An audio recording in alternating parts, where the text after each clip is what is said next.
Hoy quiero hablaros de una historia, quiero hablaros de lo que está ocurriendo en un sitio del que cada día es más difícil hablar, del que cada día la información es más dura y del que cuando publico artículos en Libertad Digital más críticas recibo. Y no digo críticas normales, sino bueno, pues insultos a través de redes sociales, este tipo de cosas. Quiero hablaros de Israel y de lo que está ocurriendo con los niños en Israel.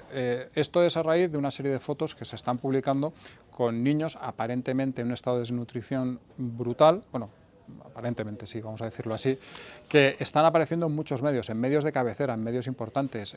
Hoy este vídeo lo grabo un viernes y este mismo día El País ha publicado un artículo muy orgulloso sobre una de estas imágenes. Bueno, ¿cuál es el problema con esto y por qué es necesario hablar de ello?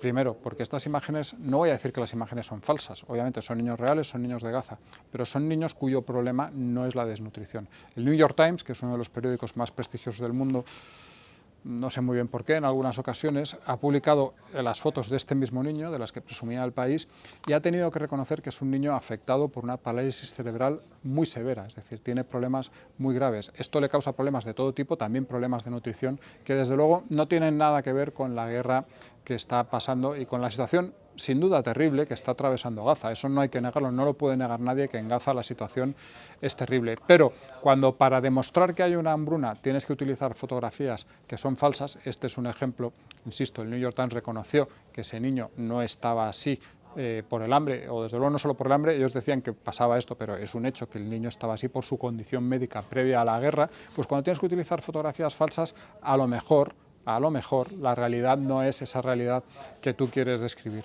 Os voy a hablar un poco de lo que ocurría con este tipo de niños antes de la guerra en Gaza, porque es un tema interesante. Antes de la guerra en Gaza, muchos de estos niños, igual que cualquier ciudadano de Gaza que tuviese una condición médica determinada, eran tratados en hospitales de Israel. En hospitales de Israel, que por supuesto les aceptaban, y además lo eran con la ayuda de mucha gente, de muchos israelíes que vivían en el sur de Gaza. Había muchas organizaciones y muchos individuos que cogían su coche, se iban a la frontera con Gaza, recibían a una familia pues, con un niño o con un adulto que necesitaba tratamiento médico en Israel, y lo llevaban hasta un hospital israelí. Ahí esperaban, se hacía ese tratamiento y luego lo devolvían a la frontera con Gaza. A ver, para que os hagáis una idea, la hija del líder de Hamas hasta que fue eliminado durante la guerra, Ismail Haniyeh, fue tratada en Israel, para que os hagáis una idea, insisto. Entonces, esto era una práctica común y esto lo hacían en su inmensa mayoría ciudadanos del sur de Israel que vivían en los kibbutz alrededor de Gaza. ¿Sabéis qué ha pasado con estos ciudadanos o qué pasó en estos ciudadanos el 7 de octubre? Fueron asesinados. O muchos de ellos vieron como su familia, su madre, su hermana, su hijo eran asesinados. Y desde luego, si no fueron asesinados más, si no fueron asesinados todos, fue porque los terroristas no pudieron. No sé, igual os parece que esto no tiene nada que ver con todo lo que estamos hablando, pero a mí me parece que sí que tiene que ver con la idea que tienen sobre la vida y sobre la vida de los niños en un lado y en otro de la frontera de Gaza. No los palestinos en sí, aunque de esto podríamos hablar mucho, pero los terroristas de Hamas por un lado y los israelíes por otro. Es más, hay preguntas que nadie se hace, pero que yo creo que convendría hacerse. ¿Por qué en Gaza hay una red de 600 kilómetros, 600 era la última cifra que vi, ya deben de andar por los 600 kilómetros de redes de túneles en Gaza en las que se esconde a los secuestrados israelíes, pero no se permite refugiarse a la población?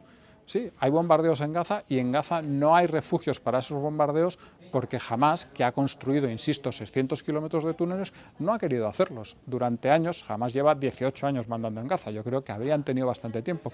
E insisto, saben hacer túneles, otra cosa no, pero túneles saben hacer, pues no hay esos refugios. Tampoco hay ninguna medida de protección de ningún tipo. La población es usada como escudo humano y sobre todo, lo más importante, si Hamas quiere, la guerra se acaba hoy.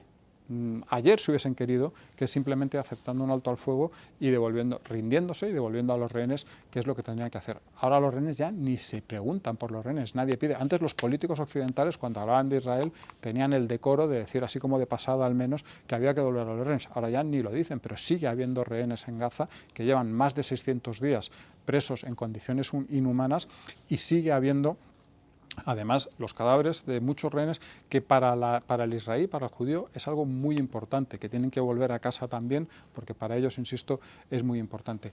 Con todo esto que os estoy contando, ¿quiero decir que no hay hambre en Gaza? No, no quiero decir eso. Hay hambre en Gaza. Pero también hay que preguntarse quién está provocando esa hambre en Gaza.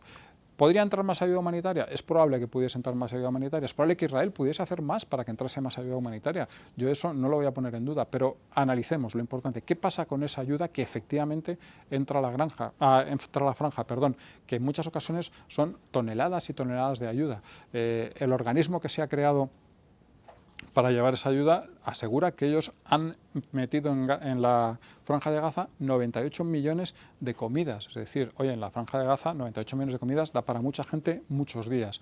Pero ¿qué está ocurriendo con esa ayuda? Bueno, una parte está llegando a la población cuando se puede, pero otra parte está siendo controlada por Hamás, que lo controla además, ojo, no lo controla así, bueno, esto me lo quedo yo, guardarlo aquí. No, no, lo controla a tiros. Hamás mata a sus propios ciudadanos, mata a su propio pueblo para poder controlar esa ayuda, que la necesita toda esa ayuda porque es lo único que le mantiene con un cierto poder sobre la población de Gaza.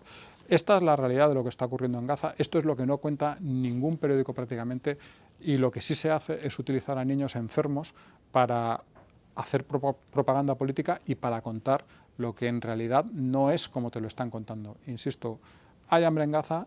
Sí, la hay niños que lo están pasando mal, muchísimos sin duda, pero cuando tienes que mentir sobre un niño, que además es un niño que está gravemente enfermo, para vender esa propaganda, igual la realidad no es como nos la están contando. Esperemos que se acaben estas mentiras, esperemos que la situación mejore en Gaza y esperemos que algún día se acabe esta desgraciada guerra, que hay que recordarlo siempre y ya nadie lo dice, solo tiene un culpable, aquel que entró en un país vecino arrasando a la población civil, matando a niños, ancianos y violando a mujeres, y ese no es desde luego el ejército de Israel, sino que son los terroristas de Hamás y de otras organizaciones terroristas.